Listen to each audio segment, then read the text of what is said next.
নমস্কার বন্ধুরা, কোন যুক্তিতে আগামী বিশ্বকাপে ভারতীয় দলে রাহুলের পরিবর্তে দলে জায়গা পেয়েছেন ঋষভ পান্ত এবং সঞ্জু স্যামসন?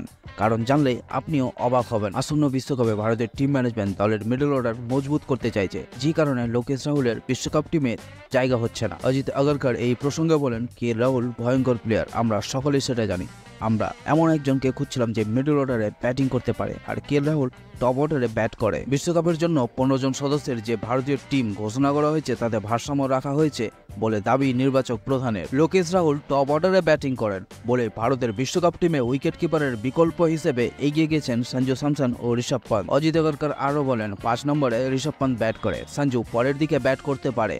আমরা মনে করি এই জায়গাটা গুরুত্বপূর্ণ। দুজনেই অসাধারণ ক্রিকেটার। ঋষভ পান্ত দীর্ঘ 1.5 বছর পর প্রতিযোগিতামূলক ক্রিকেটে ফিরেছেন। তিনি যে ভারতীয় টিমের প্রথম পছন্দের উইকেট কিপার তা নিয়ে আলোচনা চলে ক্রিকেট মহলে। এবারের আইপিএলে এখনো অবধি দিল্লির অধিনায়ক ঋষভ পান্তের ঝুলিতে 11 ম্যাচে 398 রান এসেছে। আর রাজস্থান অধিনায়ক সঞ্জু 9 ম্যাচে করেছেন 385 রান। এবার দেখার আইসিসি টি20 বিশ্বকাপে ভারতের উইকেট কিপার হিসেবে কাকে খেলতে দেখা যায়। বন্ধুরা, আপনাদের কি মনে হয় বিশ্বকাপ থেকে রাহুলকে বাদ দেওয়াটা কতখানি সঠিক সিদ্ধান্ত? অবশ্যই কমেন্ট করে জানাবেন। বন্ধুরা, এরকম ক্রিকেট সম্পর্কিত খবর পেতে অবশ্যই চ্যানেলটি সাবস্ক্রাইব করে পাশে থাকবেন।